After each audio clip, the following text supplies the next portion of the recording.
I found that nothing in life is worthwhile unless you take risks. Nothing. Nelson Mandela said, "There is no passion to be found playing small and settling for a life that's less than the one you're capable of living."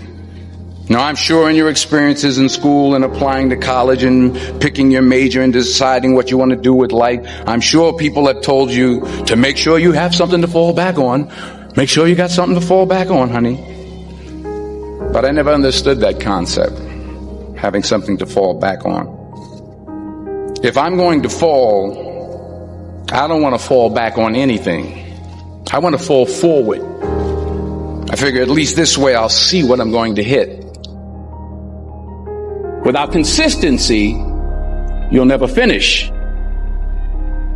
So do what you feel passionate about. Take chances. Don't be afraid to fail. There's an old IQ test, was 9 dots. And you had to draw 5 lines with a pencil within these 9 dots without lifting the pencil. The only way to do it was to go outside the box. Don't be afraid to think outside the box. Don't be afraid to fail big, to dream big. But remember, dreams without goals are just dreams. Reggie Jackson struck out 2,600 times in his career, the most in the history of baseball. But you don't hear about the strikeouts. People remember the home runs. Fall forward. Thomas Edison conducted 1,000 failed experiments. Did you know that? I didn't know that. Because the 1,001st was the light bulb. Fall forward. Every failed experiment is one step closer to success. You've got to take risks, and I'm sure you've probably heard that before, but I want to talk to you about why that's so important. You will fail at some point in your life. Accept it. You will lose. You will embarrass yourself. You will suck at something. There's no doubt about it. And I know that's probably not a traditional message for a graduation ceremony, but hey, I'm telling you, embrace it, because it's inevitable.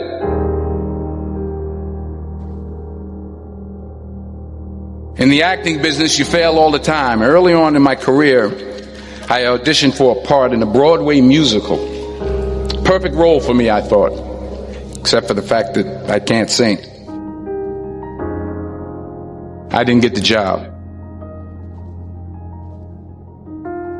But here's the thing. I didn't quit.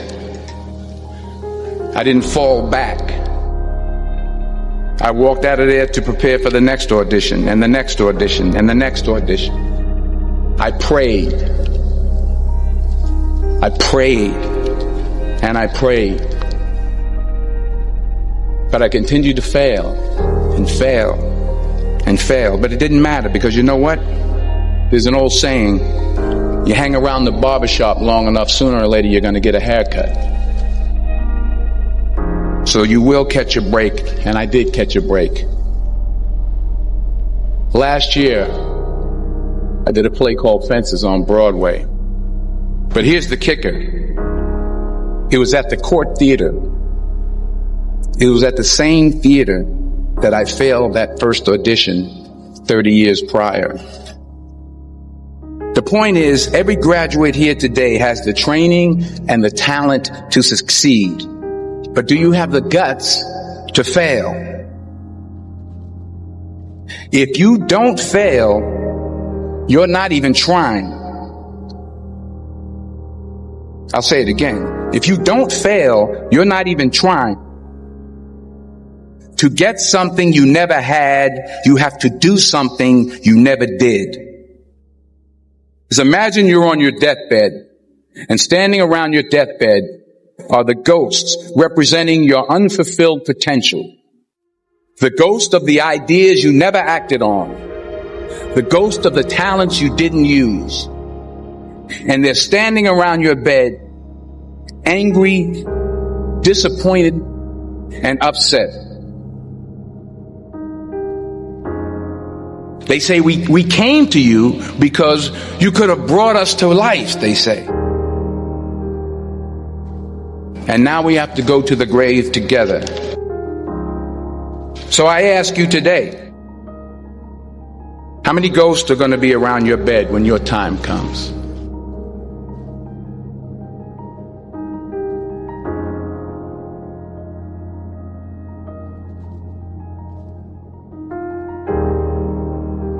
I just got back from South Africa. It's a beautiful country, but there are places there with terrible poverty that need help. And Africa is just the tip of the iceberg. The Middle East needs your help. Japan needs your help. Alabama needs your help. Tennessee needs your help. Louisiana needs your help. Philadelphia needs your help. The world needs a lot, and we need it from you. We really do. We need it from you young people. I mean, I'm not speaking for the rest of us up here, but I know I'm getting a little grayer. We need it from you, the young people, because remember this. You got to get out there. You got to give it everything you got, whether it's your time, your talent, your prayers, or your treasures. What are you going to do with what you have? I'm not talking about how much you have. Some of you are business majors. Some of you are theologians, nurses, sociologists. Some of you have money. Some of you have patience. Some of you have kindness. Some of you have love. Some of you have the gift of long suffering. Whatever it is, whatever your gift is, what are you going to do with what you have? All right, now here's my last point about failure. Sometimes it's the best way to figure out where you're going. Your life will never be a straight path. I began at Fordham University as a pre-med student. I took a course called cardiac morphogenesis. I couldn't read it. I couldn't say it. I sure couldn't pass it. So then I decided to go into pre-law, then journalism. And with no academic focus, my grades took off in their own direction. I was a 1.8 GPA. And the university very politely suggested that it might be better to take some time off. I was 20 years old. I was at my lowest point. And then one day, and I remember the exact day, March 27th, 1975, I was helping my mother in her beauty shop. My mother owned a beauty shop up in Mount Vernon. And there was this older woman who was considered one of the elders in the town. And I didn't know her personally, but I was looking in the mirror. And every time I looked at the mirror, I could see her behind me. And she was staring at me. She just kept looking at me. Every time I looked at her, she kept giving me these strange looks. So she finally took the dryer off her head and she said something I'll never forget. She said, "Young boy, I have a prophecy, a spiritual prophecy." She said, "You are going to travel the world and speak to millions of people." And in the years that followed, just as that woman prophesied, I have traveled the world and I have spoken to millions of people through my movies. Millions who up till this day couldn't see me, who up till this day I couldn't see while I was talking to them, and they couldn't see me. They could only see the movie. They couldn't see the real me. But I see you today, and I'm encouraged by what I see. And I'm strengthened by what I see. Because taking risk is not just about going for a job. It's also about knowing what you know and what you don't know. It's about being open to people and to ideas. The chances you take, the people you meet, the people you love, the faith that you have, that's what's going to define you. Never be discouraged. Never hold back. Give everything you got. And when you fall throughout life, remember this: fall forward.